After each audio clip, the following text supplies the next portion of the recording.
Sekarang kita masuk kepada cara bertaubat dari dosa yang ketiga, yaitu dosa zina. Para ikhwah yang dirahmati oleh Allah Subhanahu wa taala, zina adalah dosa besar.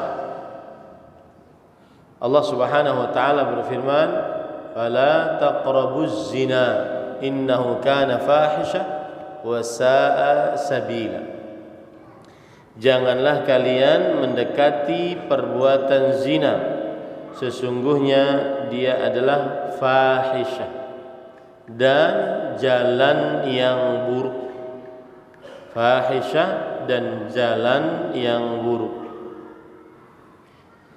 Dari ayat ini, surah Al-Isra ayat 32, kita ambil pelajaran bahwa zina adalah hal yang diharamkan dari dalam agama Islam. Bahkan ada hadis Rasul sallallahu alaihi wasallam, "Ma min dzambin ba'da syirki a'zamu 'inda Allahi min nutfatin wada'aha rajulun fi rahmi la yahillu lah."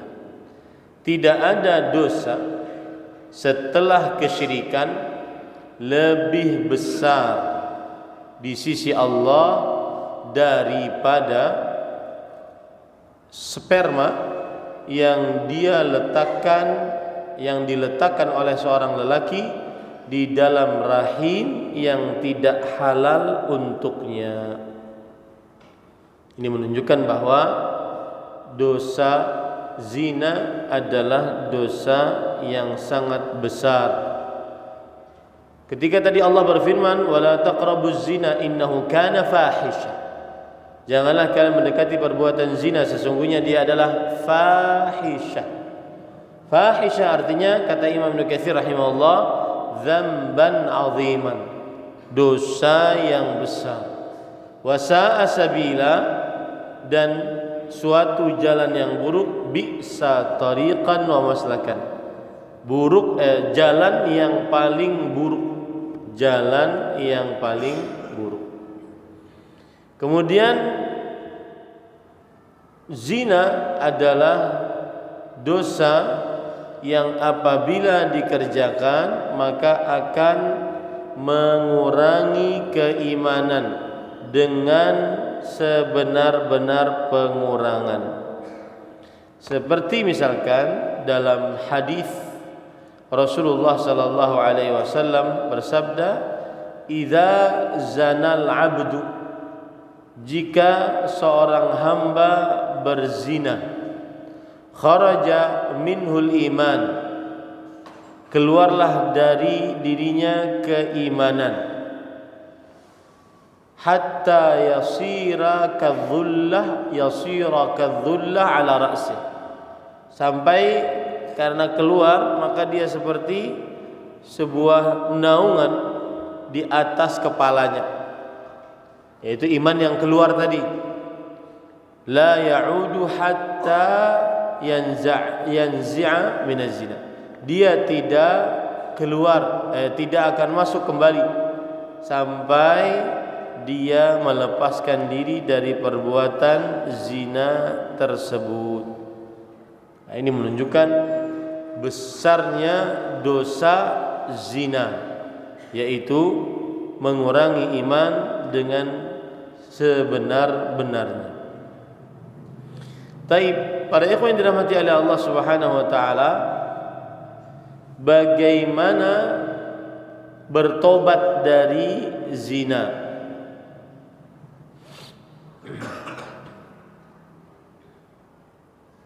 Sebentar.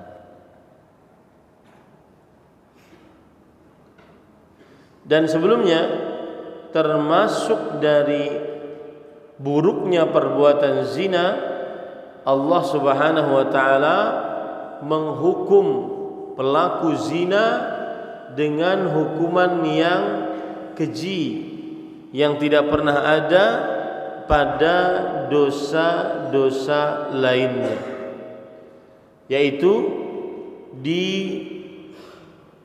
dirajam di hadapan kaum muslimin sampai mati jika ia berzina dalam keadaan sudah menikah.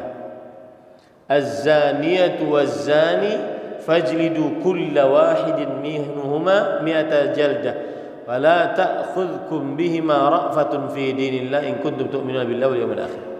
Wanita yang berzina, laki-laki yang berzina, maka cambuklah mereka berdua 100 kali cambukan kalau seandainya mereka belum menikah.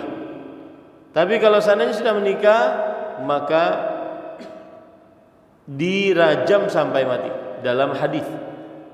Dan janganlah kalian kasihan terhadapnya jika kalian benar-benar beriman kepada Allah Subhanahu wa taala.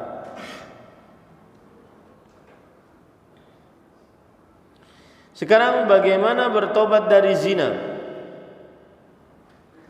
Para ikhwan yang dirahmati oleh Allah Subhanahu wa taala, hendaknya orang yang pernah melakukan zina atau yang menjadi penyebab terjadinya perzinahan atau yang menolong orang yang mau berbuat zina, hendaknya dia segera bertaubat dengan taubatan yang murni, yang nasuh, menyesal atas apa yang telah dia lakukan di waktu yang dahulu dan bertekad untuk tidak kembali jika dia memungkinkan, meskipun memungkinkan untuknya untuk kembali.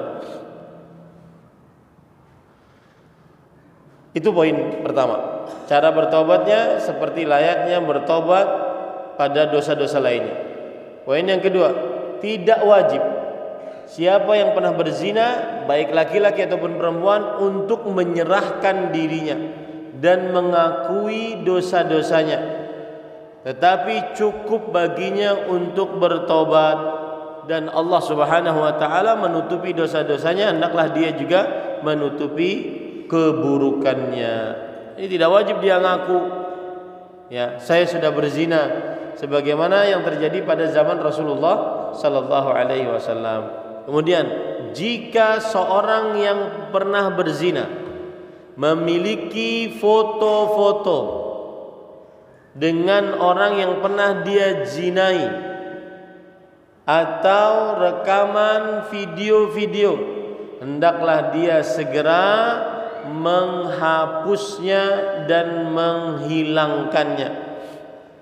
Kalau seandainya dia pernah memberikan video tersebut, foto tersebut kepada orang lain, maka hendaklah dia meminta untuk dikembalikan dan memusnahkannya, membersihkannya, mensucikan dirinya dari foto-foto tersebut dengan cara apapun, dengan cara apapun.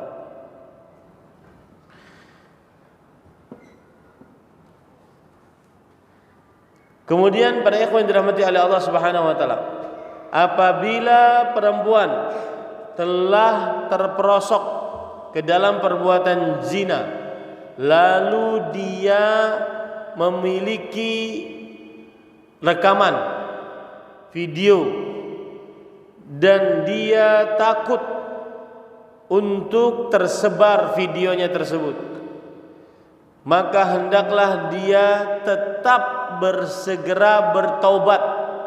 Jangan sampai hal itu membuat dia menahan taubatnya. Karena ada sebagian perempuan ini dia sudah berzina, kemudian ada videonya, lalu dia tidak mau bertobat darinya karena khawatir ini tersebar. Akhirnya dia bersama laki-laki itu terus berzina. Kata si laki-laki, saya memiliki kartu kunci untukmu. Nah, ini tidak boleh. Bersegera dia bertobat. Jangan sampai video-video tersebut alla yakuna dzalika mu'awwiqan la 'anil iqbal 'ala rabbiha, membuat dia tertahan untuk bertobat menghadap kepada Allah Subhanahu wa taala. Bahkan wajib baginya untuk bertobat dan jangan sampai menyerah dengan ancaman-ancaman, karena Allah Subhanahu wa taala yang akan menjaganya, yang akan menjaganya. Para ikhwan yang dirahmati oleh Allah Subhanahu wa taala, lalu bagaimana kalau seandainya orang yang menyimpan video tersebut mengancamnya? Mana yang lebih mudah bagi dirinya? Terbongkar aibnya di dunia, kemudian dia setelahnya bertaubat, atau terbongkar aibnya di akhirat di hadapan seluruh makhluk-makhluk, kemudian setelahnya dia masuk ke dalam nerakanya Allah Subhanahu wa taala. Mana yang lebih ringan? Jadi ini motivasi bagi yang mau bertobat dari perzinahan, dan orang lain memiliki kartu as, kartu kunci untuk menghinakan si perempuan tersebut. Maka jawabannya segera bertobat. Ucapkan hasbi Allah wa ni'mal wakil. Ucapkan Allahumma kfina syarrahum. Ya Allah, cukupkan keburukan mereka. Kalaupun terbongkar, kemudian dia setelahnya bertobat, ini lebih ringan daripada terbongkar di hadapan para makhluk seluruhnya di hari kiamat dan setelahnya nerakanya Allah Subhanahu wa taala. Ini para ikhwan dirahmati oleh Allah Subhanahu wa taala. Oleh karena itu sekali lagi, siapa yang pernah melakukan perbuatan zina, bersegeralah dia bertobat. Segeralah dia menghadap kepada Allah dengan maksimal. Kemudian hendaknya dia memutuskan segala macam hubungan yang mengingatkan dia dengan perbuatan tersebut. Hendaknya dia menunduk, takut di hadapan Allah Subhanahu wa taala, berdoa agar taubatnya dikabulkan dan diampuni dosa-dosanya dan diganti dengan kebaikan-kebaikan. Surat Al-Furqan ayat 68 yang menunjukkan akal ini sampai 70. Walladzina la yad'una ma'allahi ilahan akhar wa la yaqtuluna an-nafsa allati harramallahu illa bil haqq wa la yaznun. Dan orang-orang yang tidak berdoa bersamaan dengan Allah kepada Tuhan selain Allah, dan orang-orang yang tidak membunuh nyawa yang telah diharamkan oleh Allah Subhanahu wa taala kecuali dengan kebenaran, dan orang-orang yang tidak berzina. Siapa yang melakukan zina tersebut, dia akan mendapatkan dosa, dilipatkan siksanya pada hari kiamat, dan dia akan kekal abadi di dalam, dia akan lama di dalam neraka dalam keadaan terhina. Nah, ini cara bertobat dari perzinahan seperti itu. Mungkin timbul pertanyaan, bertobat dari pernah memperkosa, berzina beda dengan memperkosa. Nah, nanti ada pembicaraan kalau cukup waktunya, yaitu minta halal kepada orang yang pernah dizalimi. Kalau zina itu berarti ridha dengan ridha, suka dengan suka berzina. Kalau diperkosa, ini berarti menzalimi orang.